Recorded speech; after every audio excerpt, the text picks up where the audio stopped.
আজ আমরা ধাপে ধাপে 4টি উপায়ে কচ্ছপ আঁকা শিখব। ভিডিওটি শেষ পর্যন্ত দেখতে থাকুন। প্রথমে আমরা একটি বৃত্ত এঁকে নিছি, তার নিচে অর্ধবৃত্ত এঁকে নিছি। এরপর আমরা কচ্ছপের ছোট ছোট 4টি পা আঁকলাম, মাথা আঁকলাম, লেজ আঁকলাম। এরপর আমরা কচ্ছপের পিঠে খোলস আঁকবো, ঠিক এরকম দেখা যাবে।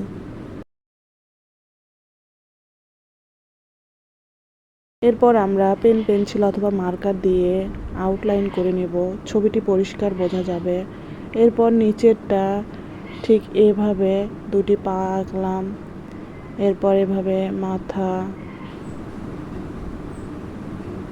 চোখ আঁকবো, কচ্ছপের মুখ। এরপর খোলসের ডিজাইনটি এভাবে এঁকে নিব। দেখুন কত সহজে হয়ে গেল। এটাও আমরা পেন, পেন্সিল অথবা মার্কার দিয়ে আউটলাইন করে নেব। প্রতিটি ছবি আঁকানোর পর আউটলাইন করে নেবেন, এতে ছবিটি দেখতে অনেক সুন্দর বোঝা যাবে এবং পরিষ্কার দেখা যাবে। এরপর আমরা রং করব।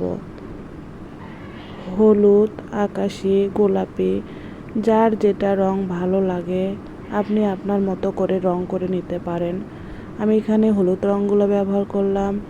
এরপর কচ্ছপের পিঠে সবুজ রঙটি ব্যবহার করব। রং করার পরে দেখতে পারবেন কচ্ছপ কত সুন্দর লাগে। ভিডিওটি টেনে দেখবেন না, একটু ধৈর্য সহকারে সম্পূর্ণ ভিডিওটি দেখতে থাকুন। এরপর আমরা আরও 2টি পদ্ধতিতে দেখাবো। দেখুন আউটলাইন করা হয়ে গেল।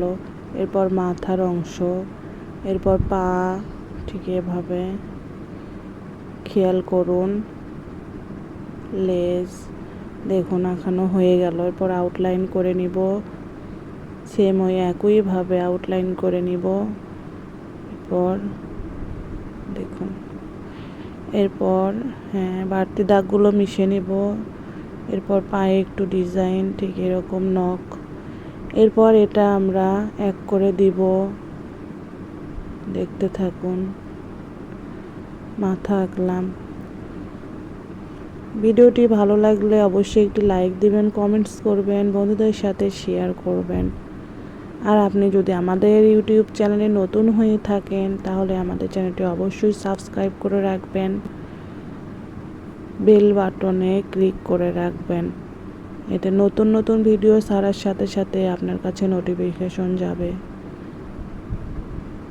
এরপর আমরা রং করব। ভিডিওটি টেনে দেখবেন না, টেনে দেখলে অনেক গুরুত্বপূর্ণ অংশগুলো মিস করে ফেলবেন। একটি গুরুত্বপূর্ণ চমক অপেক্ষা করতেছে, সেটা দেখতে পারবেন, অপেক্ষা করুন। এরপর আমরা এটাতে গোলাপি রং ব্যবহার করতেছি। রং করার পরে দেখবেন কত সুন্দর দেখা যায়। এই ড্রয়িংটি দেখে আপনি আপনার বাচ্চাকে খুব সহজেই কচ্ছপ আঁকানো শেখাতে পারবেন। সেই কৌশলেই আমি আপনাদের জন্য ড্রয়িং ভিডিও বানালাম। তাই আমার এটুকু কষ্টের জন্য ভিডিওটিতে একটি লাইক দিবেন, কমেন্টস করবেন, অবশ্যই কমেন্টস করবেন ভিডিওটি কেমন হলো। আর আপনার পরিচিত বন্ধু বান্ধবদের অবশ্যই শেয়ার করবেন, সেও যাতে উপকৃত হয়। তো আজ এ পর্যন্তই, দেখতে থাকুন পরের ভিডিওটি। আবারও দেখা হবে। আল্লাহ হাফেজ।